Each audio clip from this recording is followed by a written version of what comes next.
আমার এই হেডসেটটা গত ৫ বছর ধরে কত হাজার হাজার অচেনা মানুষের কণ্ঠস্বর আমার কানে পৌঁছে দিয়েছে, তাদের অভিযোগ, তাদের অনুরোধ, তাদের কান্না। কিন্তু আমি এমন এক রাতের সাক্ষী যখন আমার কানের মধ্যে বেজে উঠেছিল এমন এক কণ্ঠস্বর যে দাবি করেছিল সে অচেনা নয়, সে আমার ঠিক পাশেই বসে আছে। আমার নাম প্রিয়াঙ্কা, বয়স ২৮, সল্টলেক সেক্টর 5-এর এক বহুজাতিক কল সেন্টারে কাজ করি। আমার জীবনটা আর ৫টা বিপিও কর্মীর মতোই, রাতের শিফট, কফির কাপ আর স্ক্রিনের দিকে তাকিয়ে একঘেয়ে যান্ত্রিক গলায় বলে যাওয়া, good evening, this is Priyanka, how may I help you. আমাদের অফিসটা একটা বিশাল কাঁচের বিল্ডিংয়ের ১০ তলায়। রাতের বেলা যখন পুরো সেক্টর 5টা নিস্তব্ধ হয়ে যায়, তখন আমাদের এই ফ্লোরটা জেগে থাকে। শত শত ছেলে মেয়ে তাদের কিউবিকলের মধ্যে বসে পৃথিবীর অন্য প্রান্তে থাকা মানুষদের সমস্যার সমাধান করে। এই গল্পটা গত শীতের এক শুক্রবার রাতের ঘটনা। রাত তখন প্রায় ২টো। আমার শিফট প্রায় শেষের দিকে। আমি খুব ক্লান্ত ছিলাম। আমার মাথায় তখন একটাই চিন্তা, কখন এই যন্ত্রণা শেষ হবে আর আমি আমার উষ্ণ বিছানায় গিয়ে ঘুমোতে পারবো। আমি যখন আমার শেষ কয়েকটা কল সামলাচ্ছি, তখন হঠাৎ করেই আমার স্ক্রিনে একটা নতুন কল ফ্ল্যাশ করল। কোনো নম্বর ছিল না, শুধু লেখা ছিল আননোন কলার। আমার একটু অবাক লাগলো। সাধারণত আমাদের সিস্টেমে সব নম্বরই রেজিস্টার থাকে। আমি তবুও নিয়মমাফিক কলটা রিসিভ করলাম। আমি আমার সেই যান্ত্রিক গলায় বললাম, good evening, this is Priyanka, how may I help you. ওপাশ থেকে কোনো উত্তর এলো না, শুধু একটা অদ্ভুত খসখসে শব্দ, ঠিক যেন কেউ একটা পুরনো খারাপ রেডিওর নব ঘোরাচ্ছে। আমি আবার বললাম, hello, can you hear me. এবার সেই খসখসে শব্দের মধ্যে দিয়ে একটা গভীর কিন্তু বিকৃত পুরুষের কণ্ঠস্বর ভেসে এলো। কণ্ঠস্বরটা ছিল অস্বাভাবিক রকমের শান্ত আর শীতল। সে বলল, আমি তোমাকে খুব স্পষ্ট শুনতে পাচ্ছি প্রিয়াঙ্কা। আমার বুকের ভেতরটা ধড়াস করে উঠল। সে আমার নাম জানে। আমি নিজেকে সামলে নিয়ে বললাম, sir, may I know your name and your customer ID please. লোকটা অট্টহাসি করে উঠল। তার হাসির শব্দটা ছিল কর্কশ, ধাতব। সে বলল, আমার কোনো নাম নেই আর আমার কোনো আইডিও নেই, আমি তো তোমাদের গ্রাহকই নই। তাহলে? আমি অবাক হয়ে বললাম, তাহলে আপনি ফোন করেছেন কেন? তোমাকে দেখার জন্য, সে বলল। আমার সারা শরীর ভয়ে ঠান্ডা হয়ে গেল। আমাকে দেখার জন্য? মানে? মানে আমি তোমাকে এখন দেখতে পাচ্ছি প্রিয়াঙ্কা, সে বলল। তোমার পরনে একটা নীল রঙের কুর্তি, তোমার চুলগুলো খোলা, আর তোমার ডান হাতের আঙুলে একটা প্রজাপতির মতো দেখতে রূপোর আংটি। আমার গলা শুকিয়ে কাঠ। সে যা যা বলছে সব সত্যি। আমি ভয়ার্ত চোখে আমার কিউবিকলের চারপাশে তাকালাম। আমার আশেপাশে আমার সহকর্মীরা সবাই নিজেদের কাজে ব্যস্ত, কেউ আমার দিকে তাকিয়ে নেই। আমি কাঁপা কাঁপা গলায় বললাম, কে কে আপনি? আপনি কোথায়?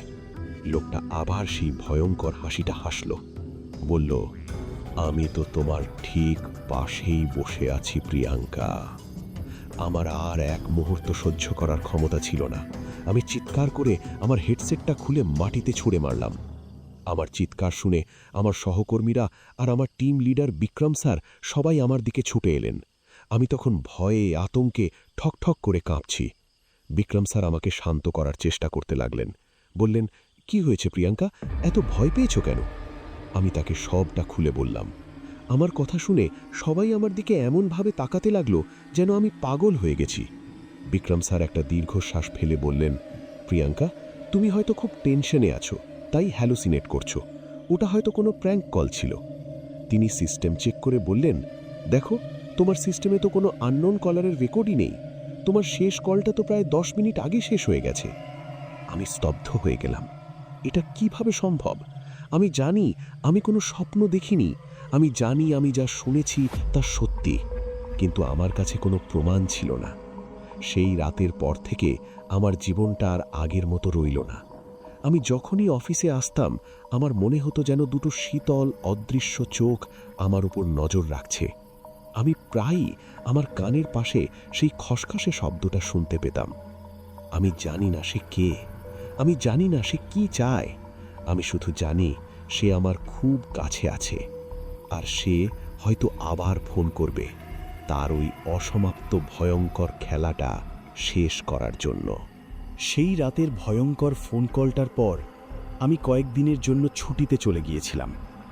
আমি ভেবেছিলাম হয়তো অফিস থেকে দূরে থাকলে আমার মনের এই ভয়টা কেটে যাবে, কিন্তু আমি ভুল ছিলাম। ভয়টা আমার পিছু ছাড়েনি, বরং সেটা আমার ছায়ার মতো আমার সাথে আমার বাড়িতেও চলে এসেছিল। আমি প্রায়ই রাতে দুঃস্বপ্ন দেখতাম।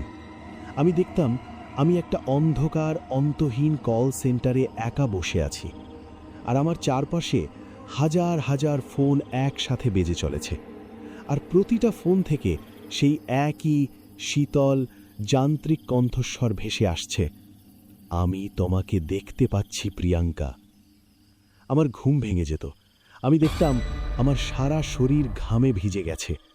আমি বুঝতে পারছিলাম আমি এক গভীর মানসিক সংকটের মধ্যে দিয়ে যাচ্ছি।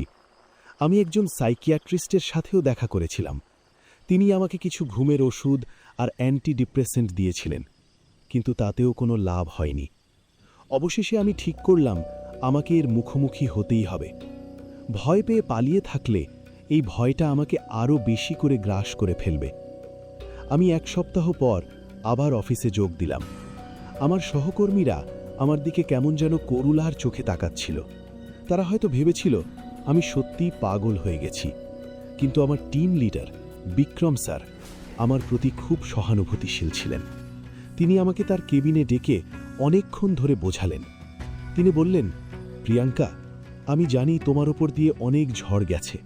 তুমি যদি চাও আমরা তোমাকে অন্য কোনো প্রসেসে ট্রান্সফার করে দিতে পারি, যেখানে তোমাকে আর ফোন ধরতে হবে না। আমি বললাম, না স্যার, আমি ঠিক আছি। আমি আমার কাজটা চালিয়ে যেতে চাই। আমি জানি আমি যদি আজ ভয় পেয়ে পিছিয়ে যাই তাহলে আমি আর কোনো দিনও রুখে দাঁড়াতে পারবো না। সেই রাতে যখন আমি আমার কিউবিকালে বসে কাজ করছিলাম, তখন আমার বুকের ভেতরটা ধুকপুক করছিল। আমার কান দুটো সারাক্ষণ সজাগ ছিল। রাত প্রায় 2টো নাগাদ যখন আমার শিফট প্রায় শেষের দিকে, তখন আমার স্ক্রিনে আবার সেই লেখাটা ভেসে উঠল, আননোন কলার। আমার সারা শরীর ভয়ে ঠান্ডা হয়ে গেল। আমার হাত কাঁপছিল, কিন্তু আমি জানি আমাকে কলটা রিসিভ করতেই হবে। আমি একটা গভীর শ্বাস নিয়ে কলটা রিসিভ করলাম। আমি কোনো কথা বললাম না। ওপাশ থেকে সেই শীতল কণ্ঠস্বরটা ভেসে এলো, ফিরে এলে তাহলে প্রিয়াঙ্কা, আমি তোমার জন্যেই অপেক্ষা করছিলাম। আমি আমার সমস্ত সাহস এক করে দৃঢ় গলায় বললাম, কে আপনি? কি চান আমার কাছে? কেন আমাকে এভাবে বিরক্ত করছেন? লোকটা হাসল। বিরক্ত? আমি তো শুধু তোমার সাথে কথা বলতে চাই প্রিয়াঙ্কা। আমি খুব একা। একা? তাহলে আপনার বন্ধুদের সাথে কথা বলুন, আমাকে ফোন করছেন কেন? কারণ, সে বলল, আমার কোনো বন্ধু নেই, আর আমার জগৎটা আর তোমাদের জগতের মতো নয়। তার এই হেয়ালিপূর্ণ কথায় আমার গাটা ছমছম করে উঠল। আমি বললাম, মানে? মানে আমি আর বেঁচে নেই প্রিয়াঙ্কা, সে শান্ত গলায় বলল। আমার হৃৎপিণ্ডটা প্রায় থেমে যাওয়ার জোগাড়। বেঁচে? বেঁচে নেই? হ্যাঁ, আমি হলাম এক অতৃপ্ত আত্মা, যে এই কল সেন্টারের দেওয়ালেই আটকে আছে। আমি স্তব্ধ হয়ে তার কথা শুনছিলাম। সে বলে চলল, আমার নাম ছিল রোহন।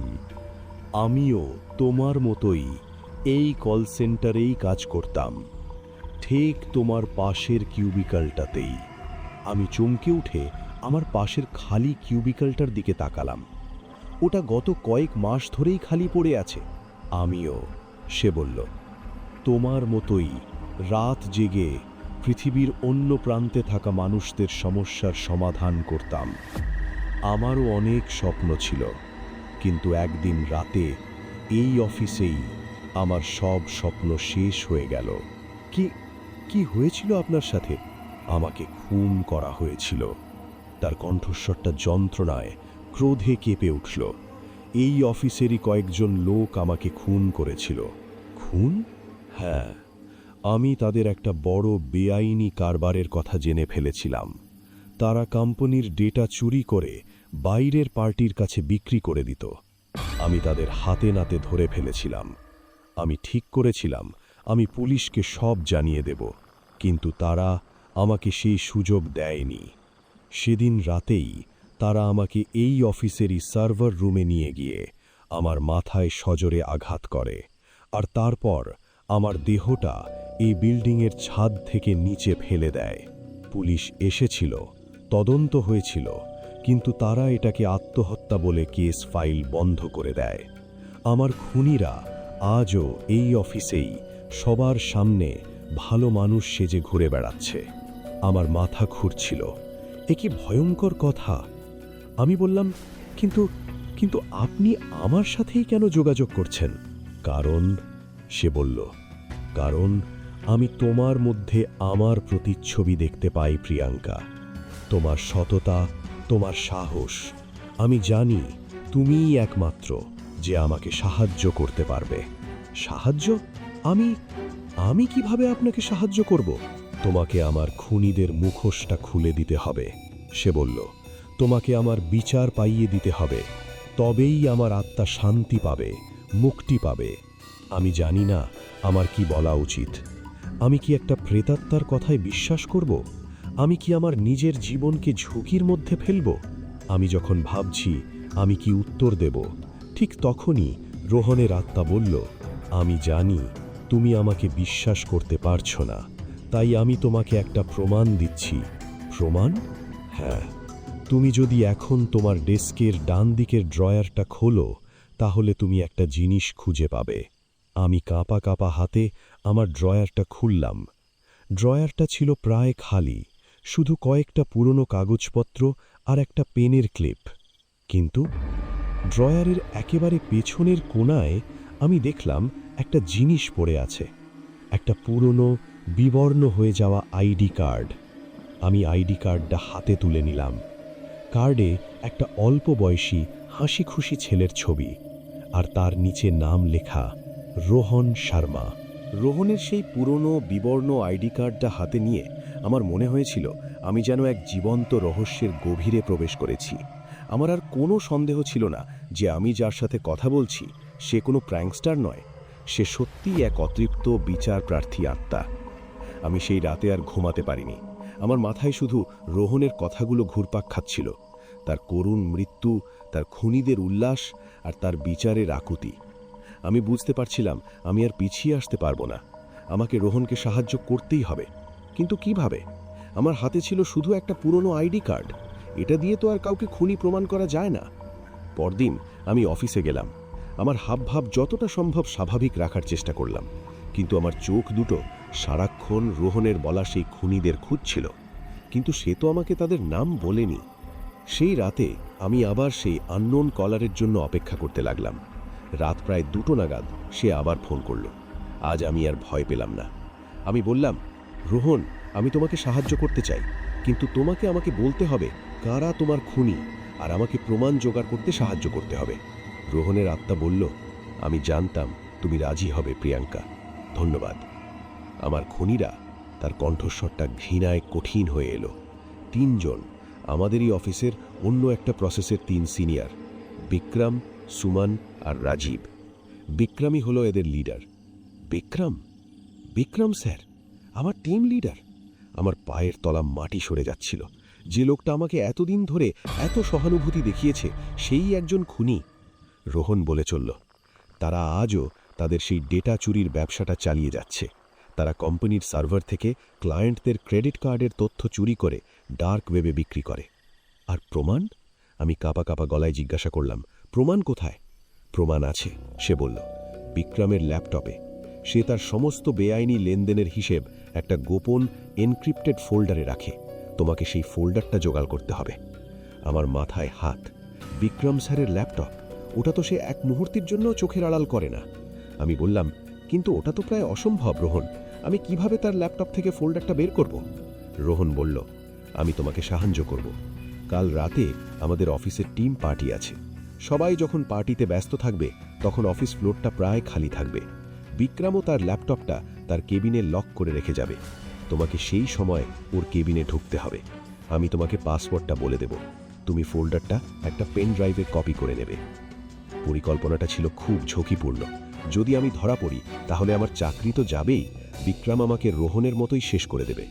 কিন্তু আমার আর কোনো উপায় ছিল না।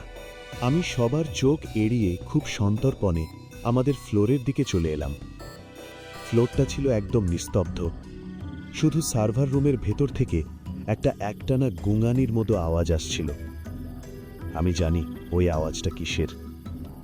আমি যখন বিক্রমের কেবিনের দিকে এগোচ্ছি তখন আমার কানের হেডসেটে রোহনের কণ্ঠস্বর ভেসে এলো। সে যেন আমার সাথেই ছিল। সে বলল, সাবধানে প্রিয়াঙ্কা, কেউ দেখে ফেললে সর্বনাশ হয়ে যাবে। আমি বিক্রমের কেবিনের সামনে এসে দাঁড়ালাম। দরজাটা ছিল কাচের আর তাতে পাসওয়ার্ড লক। রোহন আমাকে পাসওয়ার্ডটা বলল। আমি কাঁপা কাঁপা হাতে পাসওয়ার্ডটা টাইপ করলাম। ক্লিক করে একটা শব্দ হয়ে দরজাটা খুলে গেল। আমি ভেতরে ঢুকে দরজাটা আবার বন্ধ করে দিলাম। বিক্রমের ল্যাপটপটা তার টেবিলের উপরেই ছিল। আমি ল্যাপটপটা খুলতেই সেটা পাসওয়ার্ড চাইল। রোহন আবার আমাকে পাসওয়ার্ডটা বলে দিল। ল্যাপটপটা খুলে গেল। আমি রোহনের নির্দেশ মতো সেই গোপন ফোল্ডারটা খুঁজতে লাগলাম।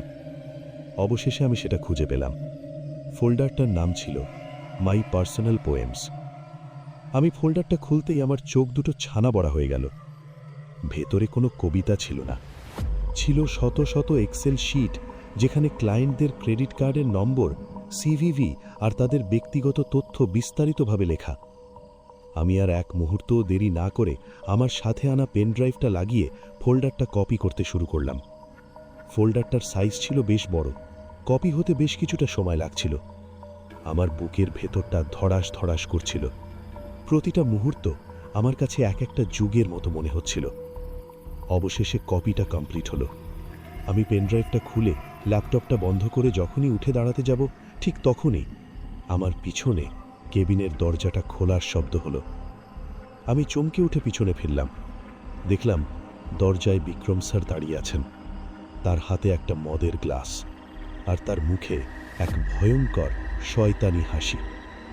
সে বলল, কি হলো প্রিয়াঙ্কা, এত রাতে আমার কেবিনে একা একা কি করছো? আমার কবিতার খুব ভক্ত হয়ে গেছো নাকি? আমি বুঝতে পারলাম আমি এক মারাত্মক ফাঁদে পা দিয়ে ফেলেছি। এটা একটা পরিকল্পিত চাল ছিল। সে হয়তো আমার ওপর আগে থেকেই সন্দেহ করেছিল। বিক্রমের সেই শয়তানি হাসি আর বিদ্রূপের সুরে বলা কথাগুলো আমার মেরুদণ্ড দিয়ে একটা ঠান্ডা স্রোত বইয়ে দিয়েছিল। আমি বুঝতে পারছিলাম আমি বাঘের গুহায় ঢুকে পড়েছি এবং পালানোর সব পথ বন্ধ। আমার হাতে ধরা পেনড্রাইভটা, যা একটু আগেও আমার কাছে ছিল বিজয়ের প্রতীক, সেটাই এখন আমার বিরুদ্ধে সবচেয়ে বড় প্রমাণ। বিক্রম দরজাটা ভেতর থেকে লক করে আমার দিকে ধীরে ধীরে এগিয়ে আসতে লাগল। সে বলল, আমি প্রথম থেকেই জানতাম তোমার মধ্যে কিছু একটা গণ্ডগোল আছে। তোমার সেই রাতের নাটক, তোমার সেই ছুটির পর ফিরে আসা, আমি সব লক্ষ্য করছিলাম। আমি শুধু সঠিক সময়ের অপেক্ষায় ছিলাম তোমাকে হাতে নাতে ধরার জন্য। কিন্তু আমি এটা বুঝতে পারছি না। সে আমার দিকে তীক্ষ্ণ দৃষ্টিতে তাকালো। তুমি আমার ল্যাপটপের পাসওয়ার্ডটা জানলে কি করে? আর এই গোপন ফোল্ডারটার কথাই বা? আমি চুপ করে রইলাম। আমি জানি আমি যদি রোহনের কথা বলি তাহলে সে আমাকে পাগল ছাড়া আর কিছুই ভাববে না। বিক্রম আমার কাছে এসে আমার হাত থেকে পেনড্রাইভটা প্রায় ছিনিয়ে নিল। সে অট্টহাসি করে বলল, যাই হোক, তুমি যেই হও না কেন, তোমার খেলা শেষ। রোহনের মতো তোমাকেও আজ এই অফিসের ইতিহাস হয়ে যেতে হবে। এই বলে সে তার পকেট থেকে একটা ছোট চকচকে ছুরি বের করল। আমি ভয়ে আতঙ্কে পিছিয়ে যেতে লাগলাম। আমি জানি এই বন্ধ কেবিনের মধ্যে আমার চিৎকার শোনার মতো কেউ নেই। আমি যখন ভাবছি আমার বুঝি সব শেষ, ঠিক তখনই কেবিনটার ভেতরটা হঠাৎ করেই ঠান্ডা হতে শুরু করলো। ঘরের আলোগুলো দপদপ করে কাঁপতে শুরু করলো। বিক্রম চমকে উঠে চারপাশে তাকাতে লাগলো। আমি বুঝলাম সে এসে গেছে, রোহন। আমি আমার কানের পাশে তার সেই শীতল কিন্তু আজ খুব ক্রুদ্ধ ফিসফিসানিটা শুনতে পেলাম। ভয় পেও না প্রিয়াঙ্কা, আমি তোমার সাথেই আছি। বিক্রম ভয় পেয়ে কাঁপা কাঁপা গলায় বলল, কে কে ওখানে? সামনে আয়। তার কথা শেষ হবার আগেই তার আর আমার মাঝখানে কোথা থেকে যেন একটা ঘন কালো ধোঁয়া জমে উঠতে লাগল। আর সেই ধোঁয়ার মধ্যে দিয়ে ধীরে ধীরে রোহনের সেই ছায়াময় কিন্তু ভয়ঙ্কর রূপটা ফুটে উঠল। আজ তার রূপে কোনো আকুতি বা করুণা ছিল না, ছিল শুধু তীব্র জমাট বাঁধা প্রতিহিংসা। বিক্রম তার পুরনো সহকর্মীর সেই ভয়ঙ্কর রূপ দেখে ভয়ে আতঙ্কে চিৎকার করে উঠল। সে তার হাতের ছুরিটা দিয়ে সেই ছায়ামূর্তিটার দিকে আঘাত করার চেষ্টা করল, কিন্তু ছুরিটা রোহনের শরীর ভেদ করে হাওয়ায় মিশে গেল। রোহনের আত্মা একটা বিকট অমানবিক আর্তনাদ করে বিক্রমের দিকে তেড়ে গেল। সে তার ছায়াময় হাত দুটো বাড়িয়ে বিক্রমের গলাটা চেপে ধরল। বিক্রম শ্বাস নেওয়ার জন্য ছটফট করতে লাগল। তার হাত থেকে ছুরিটা খসে পড়ে গেল, তার চোখ দুটো ঠেলে বেরিয়ে আসছিল। আমি সেই ভয়ঙ্কর দৃশ্য দেখে স্তব্ধ হয়ে দাঁড়িয়েছিলাম। আমি জানি বিক্রমের যা হচ্ছে তা তার প্রাপ্য, কিন্তু আমি এটাও জানতাম যে আমি যদি রোহনকে না থামাই তাহলে সে আজ তার হাতে আরেকটা পাপ করে ফেলবে। আমি রোহনের দিকে তাকিয়ে চিৎকার করে বললাম, রোহন, ওকে ছেড়ে দাও, ওকে মেরো না, ওকে আইনের হাতে তুলে দাও। তুমি খুনি নও, তুমি একজন ভিকটিম। আমার কথা শুনে রোহনের হাতটা এক মুহূর্তের জন্য আলগা হয়ে গেল। সে যন্ত্রণায় চিৎকার করে উঠল। তার ভেতরের প্রতিশোধের আগুন আর আমার বলা সত্যিটা, এই দুটো জিনিস যেন তাকে কুড়ে কুড়ে খাচ্ছিল। আমি সেই সুযোগটা কাজে লাগালাম। আমি দৌড়ে বিক্রমের টেবিলের ওপর থেকে তার মোবাইল ফোনটা তুলে নিলাম। তারপর আমি কেবিনের কাঁচের দেওয়ালে আমার হাতের চেয়ারটা দিয়ে সজোরে আঘাত করলাম। ক্র্যাশ করে একটা বিকট শব্দ করে কাঁচটা ভেঙে পড়ল। অফিস ফ্লোরে থাকা বাকি সহকর্মীরা, যারা এতক্ষণ পার্টিতে মত্ত ছিল, তারা এই আওয়াজ শুনে আমাদের কেবিনের দিকে ছুটে এলো। তারা এসে যা দেখল তার জন্যে তারা কেউই প্রস্তুত ছিল না। তারা দেখল বিক্রম স্যার মেঝেতে অজ্ঞান হয়ে পড়ে আছেন, আর আমি তার ফোনের ক্যামেরাটা অন করে পুরো ঘটনাটা রেকর্ড করে চলেছি। আর রোহন, সে আর সেখানে ছিল না, কিন্তু আমি জানি সে কোথাও যায়নি। সে তার কাজ শেষ করে নীরবে মিলিয়ে গেছে। সেই রাতের পর আমার জীবনটা আবারও ওলটপালট হয়ে গেল। পুলিশ এলো, আমার রেকর্ড করা ভিডিও, সেই পেন ড্রাইভ আর রোহনের পুরনো আইডি কার্ড, এই অকাট্য প্রমাণগুলোর সামনে বিক্রম আর তার দুই সঙ্গী সুমন আর রাজীব তাদের সব দোষ স্বীকার করে নিতে বাধ্য হলো। একটা বড় আন্তর্জাতিক সাইবার ক্রাইম চক্রের পর্দাফাঁস হলো। রোহন শর্মা তার মৃত্যুর প্রায় 1 বছর পর অবশেষে ন্যায় বিচার পেল। আমি রাতারাতি আমাদের অফিসের হিরো হয়ে গেলাম, কিন্তু আমার মনটা শান্ত ছিল না। আমার বারবার মনে হচ্ছিল রোহনের কথা। সে কি সত্যি মুক্তি পেয়েছে? আমি যখন এইসব ভাবছি, তখন আমার কাছে পুলিশ স্টেশন থেকে একটা ফোন এলো। তদন্তকারী অফিসার মিস্টার সিং আমাকে বললেন, প্রিয়াঙ্কা দেবী, আপনার জন্য একটা অদ্ভুত খবর আছে। কি খবর স্যার? আমরা রোহন শর্মার পুরনো জিনিসপত্র ঘাঁটতে ঘাঁটতে তার একটা ব্যক্তিগত ডায়েরি খুঁজে পেয়েছি। ডায়েরি? হ্যাঁ, আর সেই ডায়েরির শেষ পাতায় সে আপনার জন্যই একটা চিঠি লিখে রেখে গেছে। আমার বুকের ভেতরটা কেঁপে উঠল। আমার জন্যে চিঠি? আমি জানি না সেই চিঠিতে কি লেখা আছে। আমি শুধু জানি আমার এই ভয়ঙ্কর অলৌকিক যাত্রার হয়তো এখনো শেষ পর্বটা বাকি। পুলিশ স্টেশন থেকে ফোনটা পাওয়ার পর আমি আর এক মুহূর্তও দেরি করিনি। আমি সোজা চলে গিয়েছিলাম লালবাজারে মিস্টার সিংয়ের সাথে দেখা করার জন্য। আমার মনটা তখন এক অদ্ভুত মিশ্র অনুভূতিতে তোলপাড়। একদিকে ছিল রোহনের লেখা শেষ চিঠিটা পড়ার উত্তেজনা, আর অন্যদিকে ছিল এক অজানা ভয়। মিস্টার সিং আমার হাতে একটা পুরনো নীল রঙের ডায়েরি তুলে দিলেন। তিনি বললেন, ডায়েরির বেশিরভাগটাই তার ব্যক্তিগত কথা, কিন্তু শেষ পাতাটা, ওটা আপনার জন্য। আমি কাঁপা কাঁপা হাতে ডায়েরিটা খুললাম। শেষ পাতায় খুব সুন্দর গোছানো হাতের লেখায় রোহন লিখেছিল, প্রিয় প্রিয়াঙ্কা, যদি তুমি এই চিঠিটা পড়ো, তার মানে আমি আর এই পৃথিবীতে নেই। আর তার মানে তুমি আমার অসমাপ্ত কাজটা আমার চেয়েও ভালোভাবে সম্পন্ন করেছ। আমি জানতাম তুমিই পারবে। আমি জানি তোমার মনে অনেক প্রশ্ন। তুমি হয়তো ভাবছ আমি কেন তোমার সাথেই যোগাযোগ করলাম। কারণ আমি তোমাকে অনেক দিন ধরেই চিনতাম প্রিয়াঙ্কা। তুমি যখন এই অফিসে নতুন যোগ দিয়েছিলে, তখন আমিই তোমার ট্রেনার ছিলাম। হয়তো তোমার মনে নেই, কিন্তু আমার মনে আছে। তোমার সেই প্রথম দিনের ভয়, তোমার সেই শেখার আগ্রহ, আর তোমার চোখের মধ্যে থাকা সেই সততার আলো, আমি কিছুই ভুলিনি। আমি তোমাকে দূর থেকেই ভালোবাসতাম, কিন্তু কোনোদিনও মুখে বলার সাহস পাইনি। আমি ভেবেছিলাম একদিন সঠিক সময় আমি তোমাকে আমার মনের কথা বলবো, কিন্তু সেই সময়টা আর কোনোদিনও এলো না।